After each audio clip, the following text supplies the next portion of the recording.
joining us here for this press conference with the fact-finding mission on Venezuela. This is a virtual press conference. Joining us are the three experts of the fact-finding mission, Marta Valinas, Francisco Cox, and Patricia Tapata. So thank you again for joining us. The experts are here to present their report, which is now on the fact-finding mission's website. This is the third report of the fact-finding mission that will be presented to the Human Rights Council on 26 September, this coming Monday. A press release was just shared with you in Spanish and English. There is a link to the report and accompanying documents along with the press release itself, of course, which should be in your inbox, so please do check that. We'll turn over immediately to the commissioners, the experts rather. The experts will deliver all opening remarks, and then we'll go to you for your questions. So over to you, Marta, for your opening remarks. Thank you so much, Rolando, and a warm welcome to everyone who is joining us today. The Independent International Fact-Finding Mission on the Bolivarian Republic of Venezuela was established in 2019 and is today releasing its third report. We are focusing on two aspects of the country's profound human rights crisis. The first is the role of the structures and individuals at various levels of the chain of command within the state's intelligence services in the commission of crimes against humanity as part of a plan to repress opposition to the government.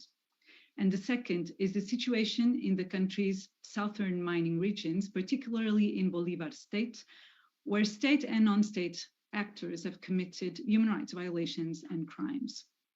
The mission based its findings on 246 confidential interviews, including with victims, their relatives, and former members of security forces and intelligence services. We also analyzed legal files and other documentary evidence and drew on information from close to 400 interviews carried out for past reports. Due to a continued lack of access to Venezuelan territory, the mission also conducted 3 visits to areas along the country's borders. I will begin by addressing the first topic. In our report from 2020, we identified 6 main perpetrator structures in Venezuela that were responsible for a range of crimes and human rights violations. Among these were the state's 2 intelligence agencies, the military agency, the RECIM, and the civilian agency, SEBIN. We documented how both agencies committed grave human rights violations, including torture and other ill treatment, sexual and gender-based violence, short-term disappearances, and arbitrary detentions. Some of these amount to crimes against humanity. This report provides a deeper investigation into the 2 agencies, their internal hierarchies, and modus operandi. We have also investigated more in depth the roles of specific individuals in both agencies in carrying out and facilitating these crimes. These include officials from lower levels to the very senior leadership. Both SEBIN and the RECIM have clear and functioning internal chains of command, while their leadership reports to the highest political levels. Regarding the RECIM, the mission has documented 122 cases of victims subjected to torture, sexual violence, and or other cruel, inhuman, or degrading treatment perpetrated by the RECIM agents. The vast majority were current or former armed force members or individuals associated with them. Torture was carried out in Bolivia, the RECIM headquarters in Caracas, as well as in a network of covert detention centers across the country. SEBIN, Venezuela's civilian intelligence agency, has played a crucial role in detaining real or perceived opponents to the government, including opposition politicians, journalists, human rights defenders, and protesters. The vast majority have been held in El Helicoide detention center in Caracas, where torture was rife. Both the RECIM and SEBIN are led by a director general who reports directly to the president. 2 units in each of these agencies, the investigations and special affairs departments in the RECIM, and the director of strategic investigations and the director of immediate actions in SEBIN, were implicated in a range of violations and crimes. The mission's investigations show that the acts of violence documented were not conducted by random and unconnected individuals acting alone within SEBIN and the RECIM. Instead, the RECIM and SEBIN were part of a machinery designed and deployed to execute the government's plan to repress dissent and cement its own grip on power. This plan was orchestrated at the highest political level led by President Nicolas Maduro and supported by other senior authorities. The mission's report also evidences how SEBIN and the regime are staffed and structured in such a way as to ensure that orders by high-level authorities to carry out crimes and violations would be followed with virtually automatic compliance. Francisco, please, the floor is yours.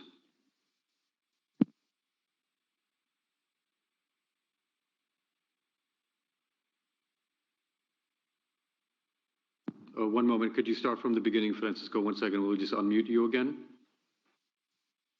Okay. Go ahead, please. Hello. Violations by both agencies continue to this day. They have also taken place in a climate of almost complete impunity. The handful of intelligence officials who have been held to account have been low-ranking. There have been no meaningful efforts by the Venezuelan authorities to hold perpetrators to account in a way that would address systemic violations, ensure a change in practice, and provide justice and redress to victims. That is why, in our report, we have taken the decision to focus on, and in some cases name, specific individuals in the regime and SEBIN.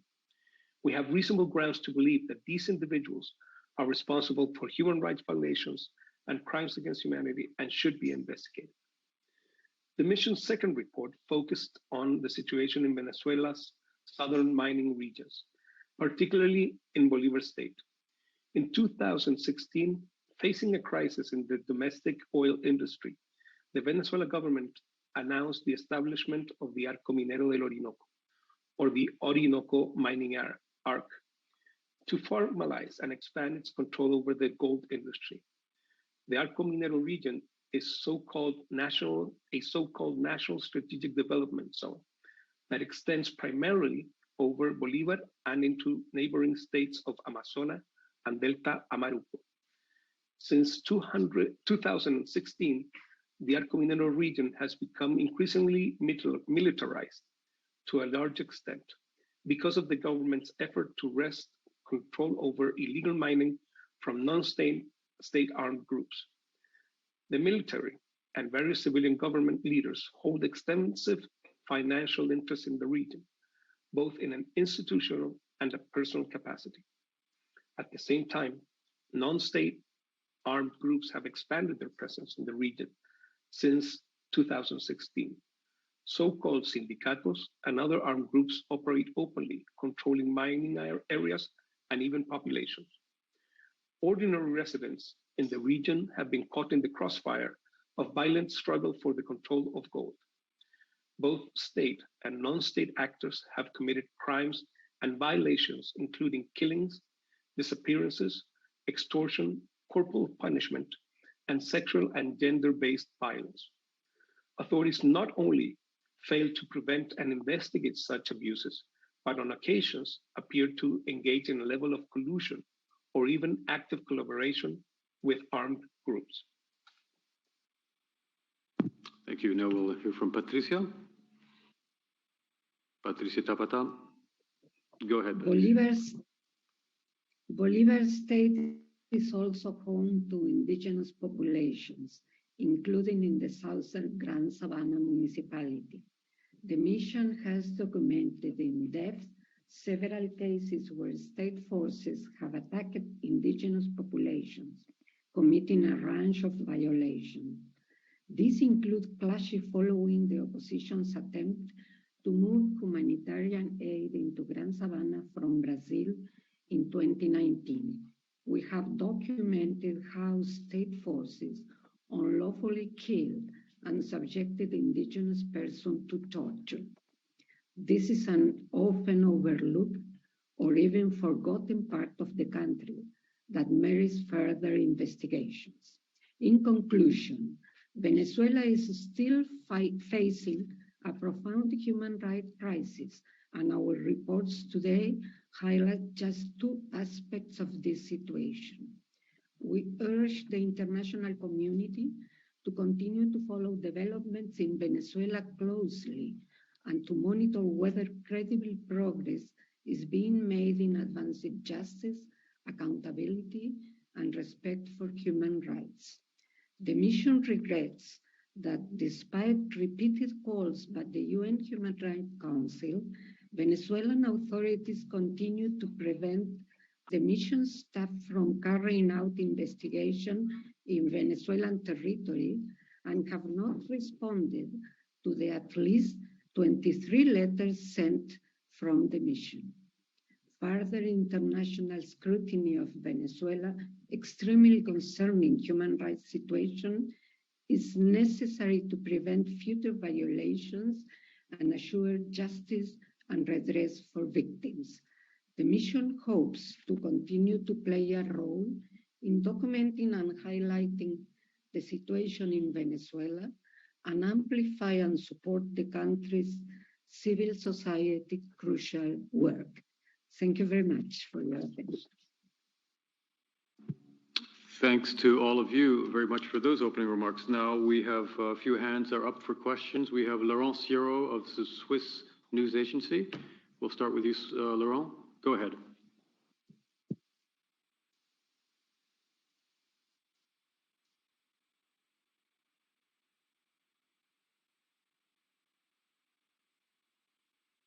Okay, Laurent, I think your mic isn't working, so maybe if you want to, let's move on to Antonio of Spanish News Agency, then we'll come back to you, Laurent. Antonio, go ahead. Thank you, Rolando. Good afternoon. I have two questions. First one is, you mentioned in the report about Sebin and Yesim that all the orders came from Nicolás Maduro, the president, and in the Sebin case also from Diosdado Cabello. So do you think that sitting these two people on a tribunal would be enough to ensure justice, or do you also want to see in these tribunals these 11 people that you mentioned in the report? And this brings to my second question. Of these 11 people you mentioned, 6 in Yesim and 5 in Sebin, 4 of them their names are not mentioned. They are left in anonymity. So why is that? Is because they request this in exchange for cooperation, or can you tell us something more about these 4 people? Thank you. Thank you, Antonio. Over to you for your responses, commissioners.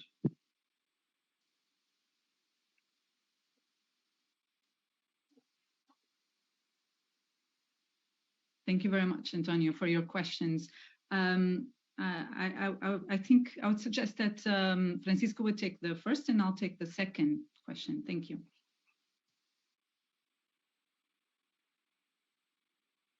Thank you, Marta. Yes, I mean, what we issue in the report is that we need justice and the international community to be aware. As you know, there's an ongoing investigation that even though it's at the ICC, even though it's stopped because of the pre-trial chambers situation, it hasn't authorized yet. And Venezuela has asked for a deferral. Our standard of proof is reasonable grounds to believe, and this merits investigation. What we're saying, we're not a tribunal, but we're saying that those authorities, both national and international, that are competent to investigate should investigate, and they should do it at all levels. So it's the high level, the middle level, and the perpetrators, direct perpetrators. So we believe that for justice to victims and redress for victims to be done, all of the perpetrators must be investigated. With full respect of due process of law, of course.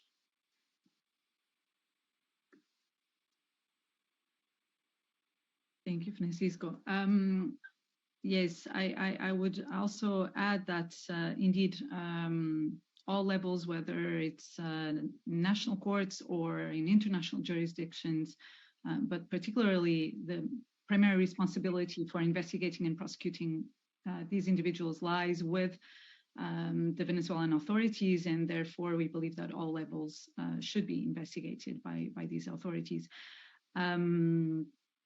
And it is definitely not enough to investigate and prosecute these individuals, but other structural changes are needed in order to lead to a genuine change in practices within these entities.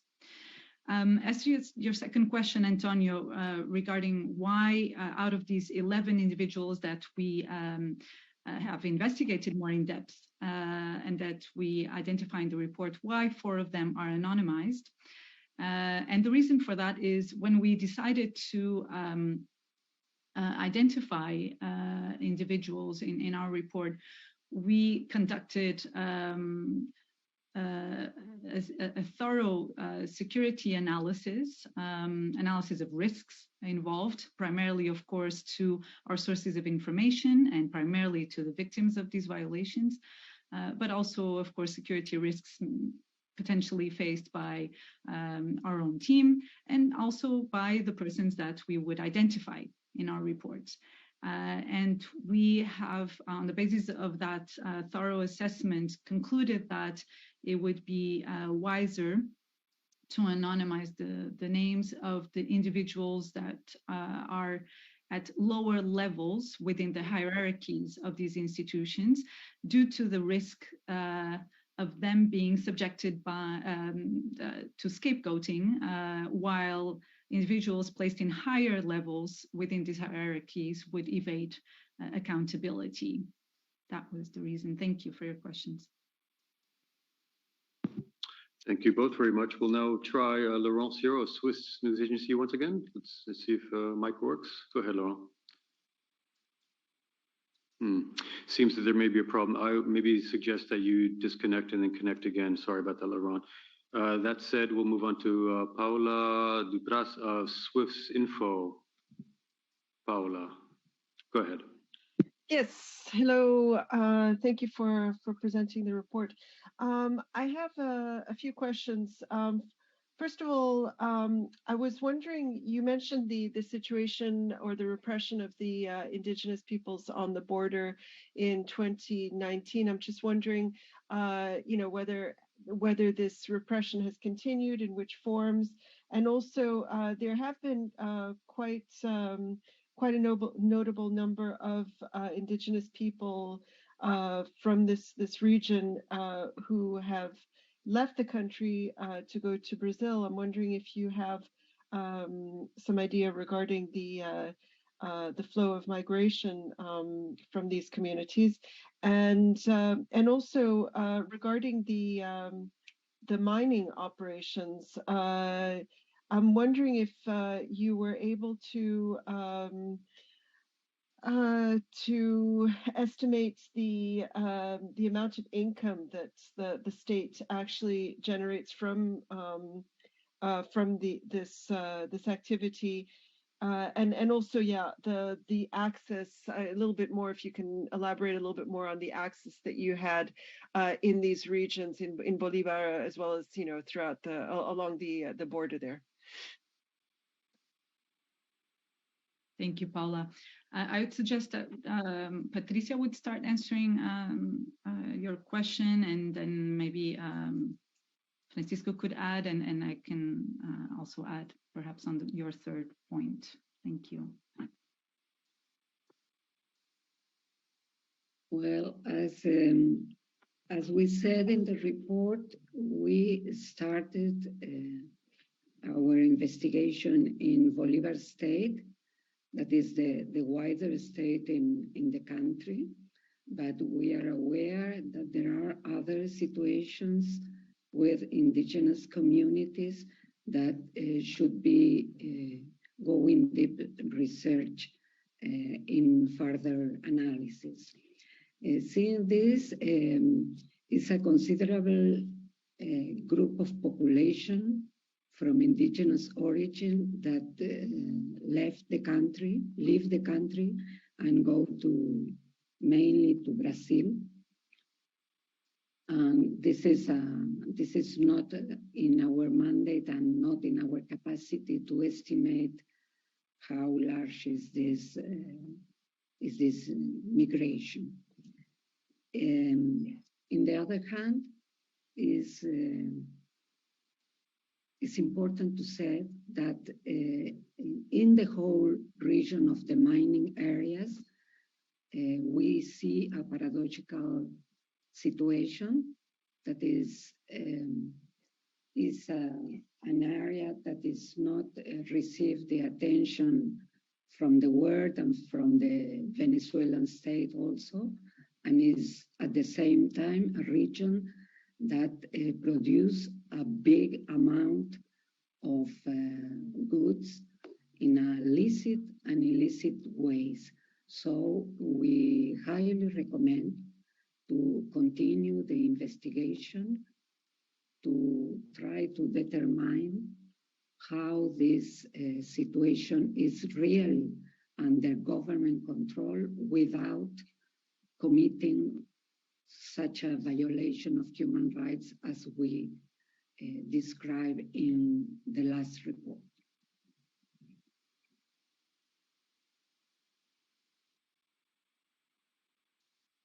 Just to add a little bit,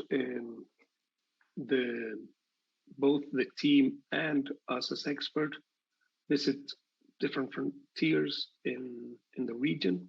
So we were able to talk to indigenous persons and leaders from different regions. And they actually spoke about the threats that they have received, the reasons why they had to leave. And obviously this is related with crimes committed by sindicatos and human rights violations tolerated by agencies. So yes, we were able to talk to them and about the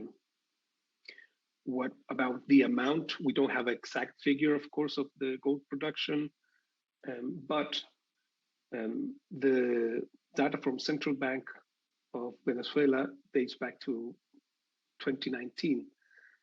And since the lack of transparency and up-to-date information, we can't give an exact figure. However, estimates from different sources say that 70 or 90% of the gold from Arco Minero is illegally sourced. And I think you would take the last one, Marta. I believe you addressed already the issue of access, but I'd also like to add to, in response to your question about the mining operations and the income it generates, as Francisco pointed out, we wouldn't be able to give an exact figure of that. But also what is interesting for us and what we highlight in our report is that not only the illicit activities around gold mining and expansion of those activities in recent years, but also the interests of individuals that are close to the central power, meaning the government of Venezuela in the region and in these gold mining activities. As we know, since the establishment of the Arco Minero as a specific region in 2016, this created opportunities for these individuals close to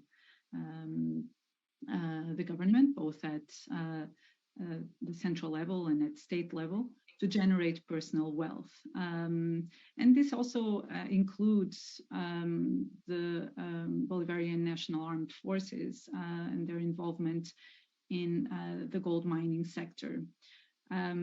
So it is what we have indications of is that Venezuelan military and political elites have benefited financially from gold mining related activities in the Arco Minero region.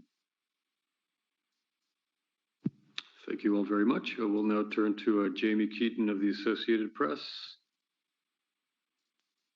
Go ahead. Good morning, all. Thank you for making yourselves available. Thanks, Rolando, for taking my question.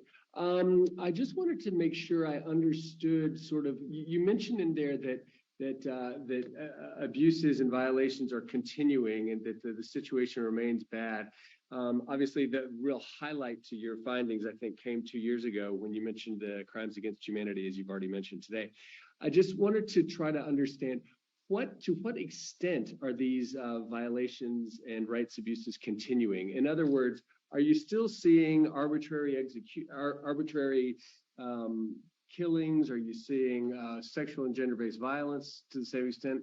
Just how much of that has evolved in each of those, the extortion, disappearances, corporal punishment, all these various aspects. Are all of those things continuing, or some of them being moderated?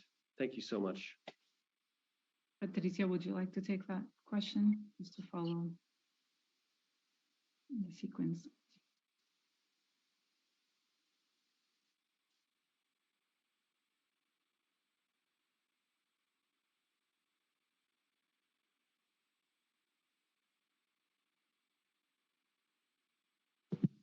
Francisco? I think waiting for you to unmute. Yep. Well, I think it's Patricia, though. Will you take it? Yes, Patricia? but Okay.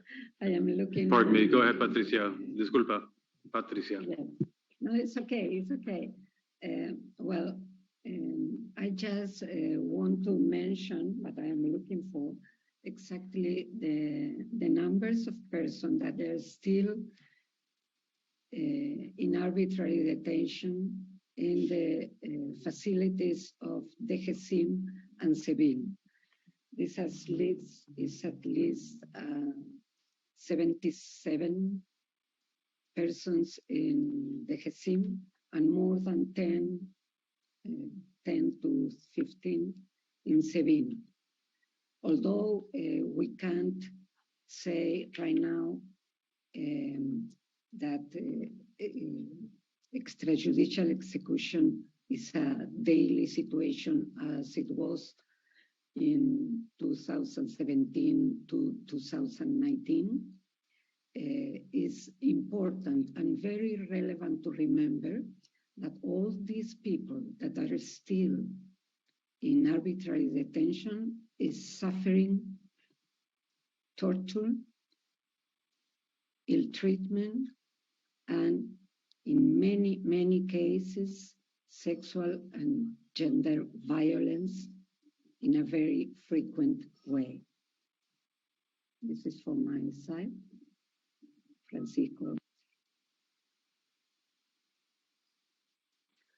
Yes, adding to what Patricia just said, there is still, and the policy that we present in this report, as we say, is still in place, since you can see, for example, the detention of the leader Javier Tacarosa from Fundaredes, or the people from Azul Positivo that have, so this policy of arbitrary detention, acts of torture by this agency when somebody is seen to be critical of the government or that criticizes the government are put into arrest.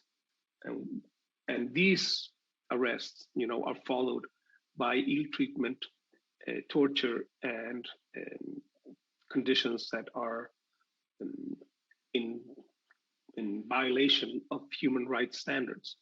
So yes, the policy is still there and the structures are still there.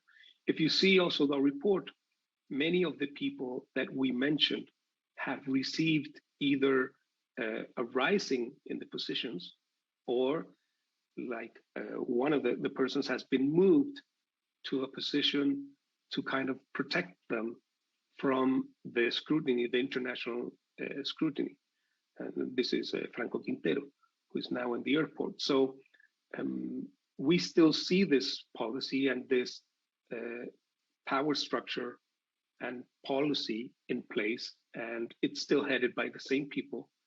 And if you see, as we say, in the structures, there's movement, and there's a system that in the lower ranks, people can be moved easily.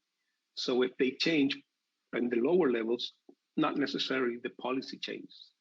As we saw, there were legal reforms that were very much publicized, but not necessarily followed as we saw in, for example, there's still people being sent to Helicoide, and the due process is not being respected. The time limits are not being respected.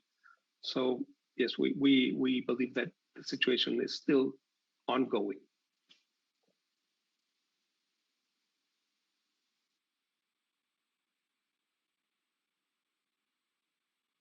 Thank you both. Marta, did you want to add something, or? No, I think that's okay. Thanks. Okay, thank you very much. Now we'll try Laurent once again. Let's see if we could, go ahead, Laurent. Okay, I'm afraid if you want to send me your message via text, I'll be happy to read that out for you. Let's move on then to Gabriela Sotomayor of El Proceso. Gabi, go ahead. Thank you. Thank you very much, Rolando. Thank you for giving us the opportunity to ask you questions. I'm sorry, I apologize because I connect a little bit late. I don't know if you already talked about this, but I have these questions. What are your recommendations to the new High Commissioner for Human Rights? That is one question. Another, on accountability. What are the next steps on that issue? What do you recommend to the international community, to the UN, to the UN Human Rights Council? What is next on accountability? And also, if you are going to record a video or something with your main findings in Spanish, if it's possible, if we can have it. Thank you so much. Thank you, Gabriela. I think I'll start, and then if Francisco and Patricia want to add something. So in terms of our recommendations to the new High Commissioner, they are essentially the same that we've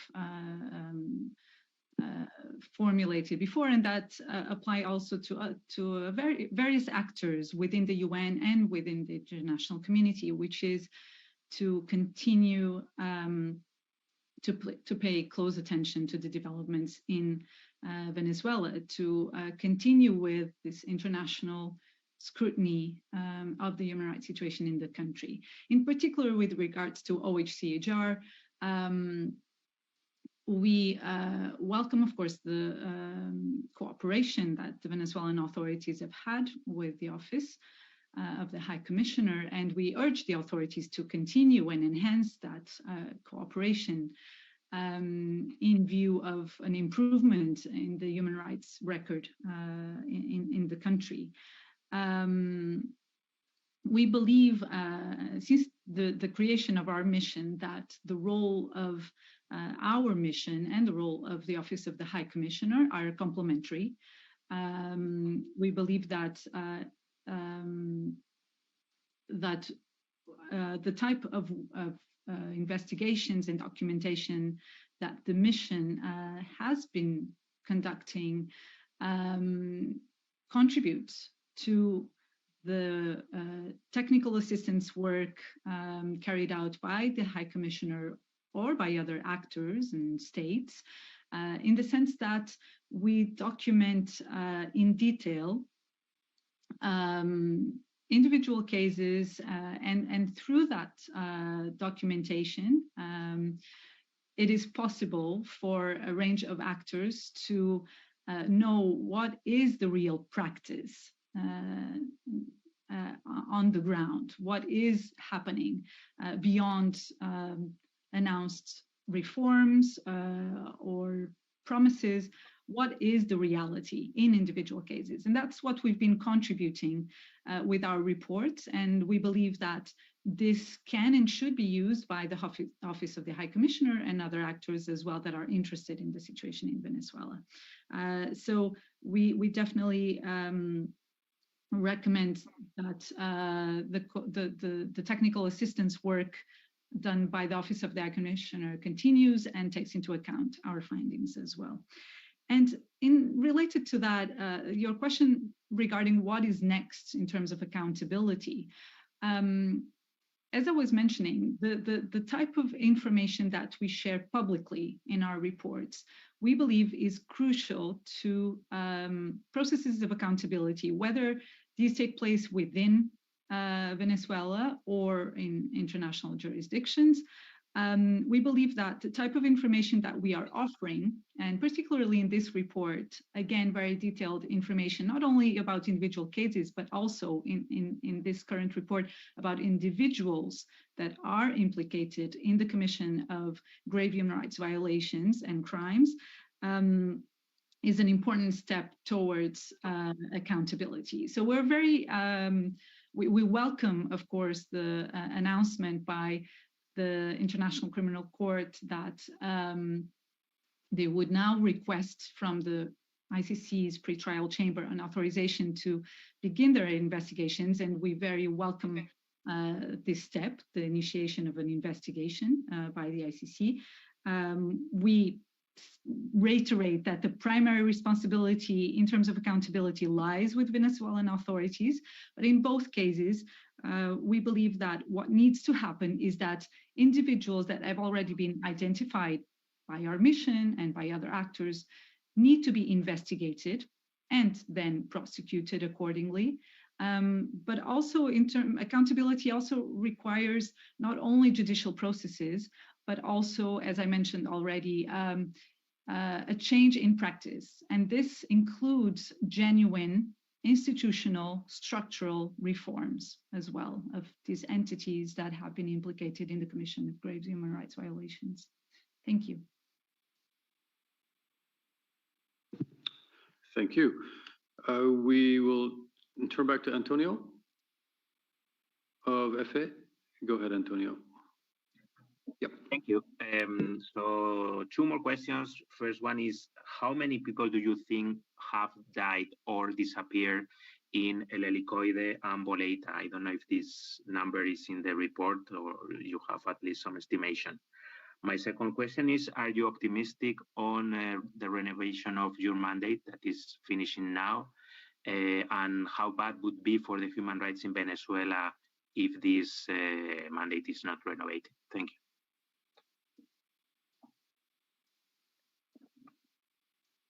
I'd suggest that Francisco takes the first question and Patricia the second.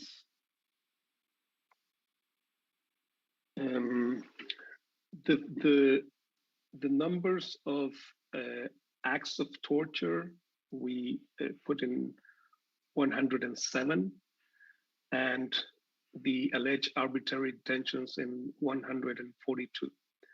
And so those are the figures that are in the report and that we have. As we say, the whole practice of torture and arbitrary detention that is detailed in the reports, both in Helicoide and Boleta, Helicoide Sevin, Boleta Vejesin, had installed the practice of torture as a systematic procedure for crimes committed to those that were detained in those centers. So that's basically our findings.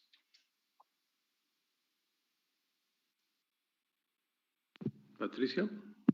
Yes, the second part of the question is regarding our mandate. As many people said, and we also believe that we have a complementary mandate with the Office of the High Commissioner. And as all of you know, the ICC is starting to act regarding Venezuela. So we are running this investigation for the third year in a very unusual way. We are not authorized to go into the territory. The government of Venezuela is still rejecting this. So we consider that we have a lot of topics that can that the mission can investigate in a more deeper way in order to make progress through accountability and reparation to the victims.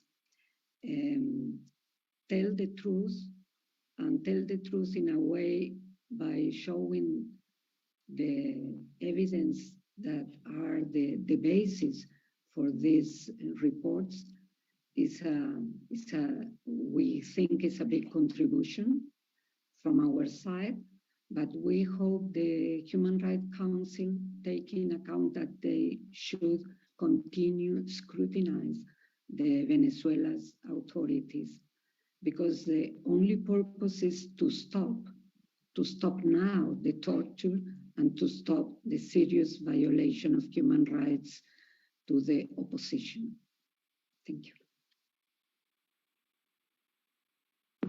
Thank you. We will now turn to Lisa Schlein of Voice of America.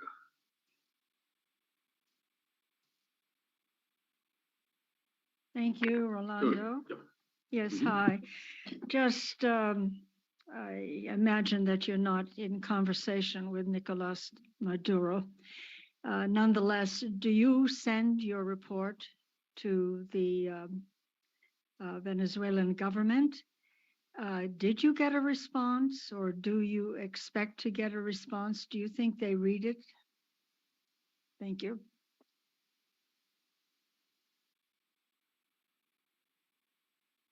Thank you, Lisa.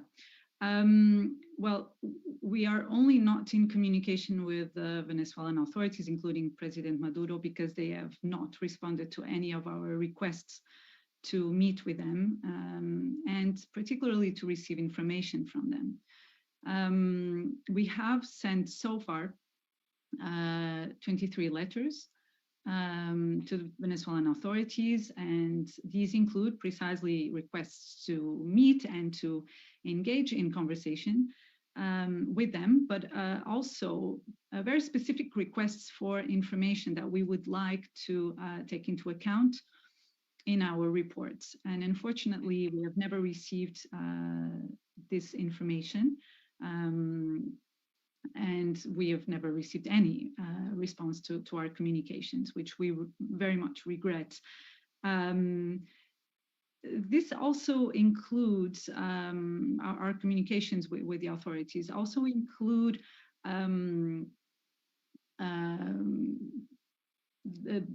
us giving them the opportunity to respond to specific allegations that we have received from direct victims and other sources of information, and that we would like them to respond to before we actually publish our reports.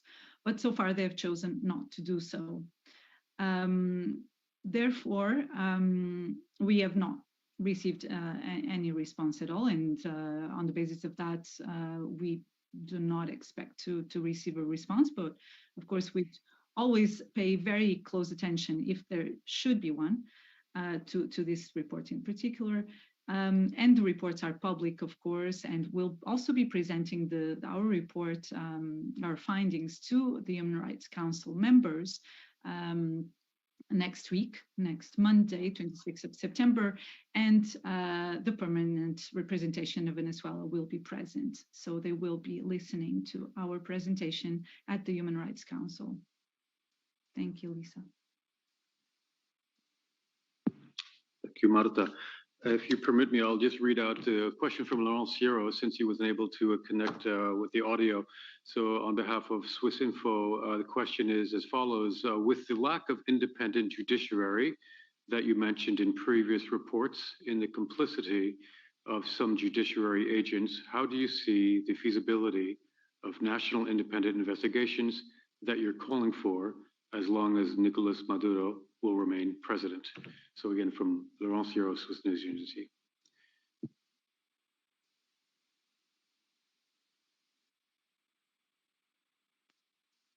I'd suggest Francisco would answer this question.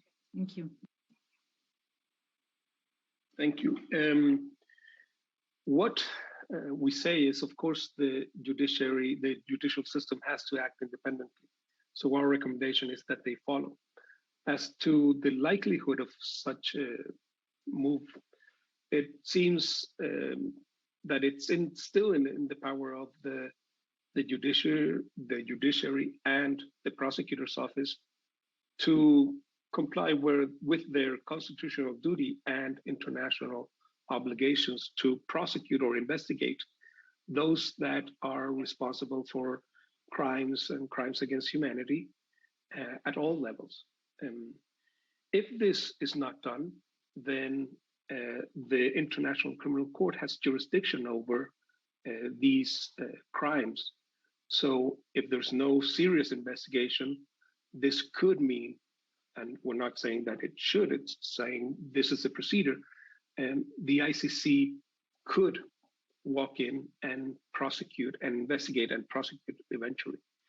So they have the power, and they should show the will to prosecute those most responsible for these crimes.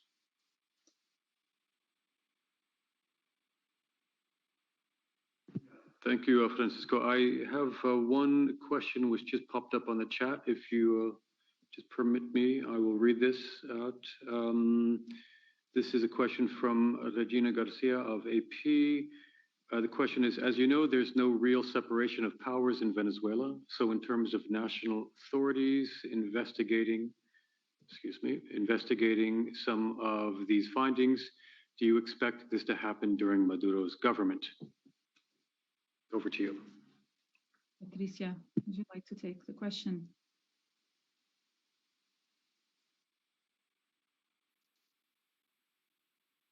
Okay, I think Patricia was telling me to take the question. Estaba sugiriendo que contestaras tú. Adelante. Rolando, I'm going to ask you to just repeat the second part. Absolutely. I'll just read the full question again. As you know, there's no real separation of powers in Venezuela. So in terms of national authorities investigating some of these findings, do you expect this to happen during Maduro's government? Thank you. Yes, I think that's a very similar question to the one that Francisco just replied to. We have indeed documented very thoroughly in our report last year the ways in which, the ways in which the judicial system the justice system rather in Venezuela lacks impartiality and independence, and how this affects the cases that we have been investigating and documenting in our reports, in the sense that it shields perpetrators from accountability and impedes victims from accessing justice. Now, we have also included in our report and in our communications certain instances where some investigations and even some prosecutions have taken place. But as we've also pointed out, this has been typically cases involving lower ranking officials, at times not encompassing the full range of crimes or violations that we had identified.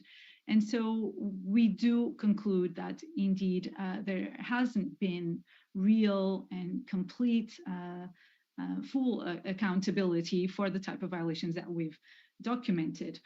So definitely, we think that there would need to be a change in practice also at the level of the justice system in order to achieve full accountability and justice for victims. That is why we urge authorities in Venezuela to change their practices, but we also urge international jurisdictions to take a close look at the type of violations that we've been documenting and the associated responsibilities that we're also pointing at. But we would, of course, I think all of us like to see some genuine movements within Venezuela, given that international jurisdictions such as the ICC, of course, have a complementary role as well. And the primary responsibility lies with Venezuelan authorities. So we do call upon that, even if we have identified very serious obstacles towards that end. Thank you very much, Marta, Francisco, and Patricia. I think we'll have to, okay, before additional question, if that's okay with you, from Carmen Lucia. El tiempo. Carmen, go ahead. Thank you. Thank you very much, Rolando. I would like to know if universal jurisdiction is a possibility in this case, please. Thank you. Francisco. Thank you. Yes, of course, those countries that have universal jurisdiction have it for torture and crimes against humanity. As our previous reports have said, these are crimes that are being committed in Venezuela. Therefore, the countries that have universal jurisdiction, with respect of their procedural standards, can take jurisdiction as by universal jurisdiction. So the short answer is yes, these are crimes that could be prosecuted, like I say, satisfying the procedural requirements of each country. And this is why we have also named the individuals responsible.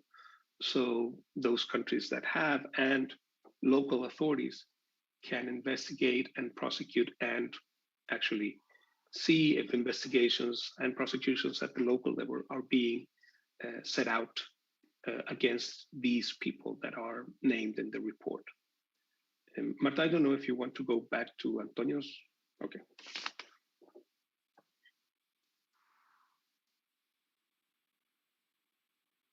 Rolando, if you would allow us, we'd actually like to, in fact, I think it has been asked twice about numbers of persons detained and even who died in the two detention centers in which we've focused our investigations for this report.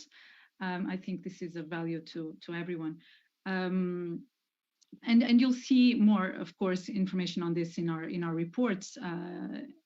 As you know, we submit one report which is shorter. It's the official report that is submitted to the Human Rights Council, but then we have accompanying conference room papers with detailed findings on each of the two areas of focus. And I invite all of you to read those. And you'll find some of this information there more in detail. But in any case, the mission so far has investigated and documented about 93 people who have been detained in Sebin, out of which 51 persons have been submitted to torture. And as we speak, and on the basis of the information to which we've had access, there are still 70 individuals currently detained in Sebin's detention center, El Helicoide. Now, in relation to the regime, we have investigated and documented the cases of 122 persons that have been detained by the regime, out of which 77 have been subjected to torture. And this includes sexual violence, by the way, when I mentioned torture. And still at this point, there are between 15 to 20 individuals currently detained in the regime's headquarters and detention center in Bolita. Now, I want to just add as well that we, for a number of reasons, we always need to prioritize our investigations. And this does not mean that, that these numbers are exhaustive. Of course, these are the numbers that we have been investigating and documenting. And also we've focused our investigations in these two particular detention centers in Bolita for the regime, El Helicoide for Sebin, but there are other detention centers, including covert detention locations used by these two entities around the country. And so these numbers in no way reflect the totality of the individuals that have been detained and that have been subjected to torture by these two agencies. Thank you, Marta, for those clarifications. Very much appreciated. And once again, thank you to the three experts for joining us in this press conference. They will be here to present this report and the accompanying documentation on Monday, the 26th, to the Human Rights Council. I would encourage you, as just mentioned by the chairperson, to read the full reports and these documents. And thank you once again for joining us, and we'll see you next week. Thank you.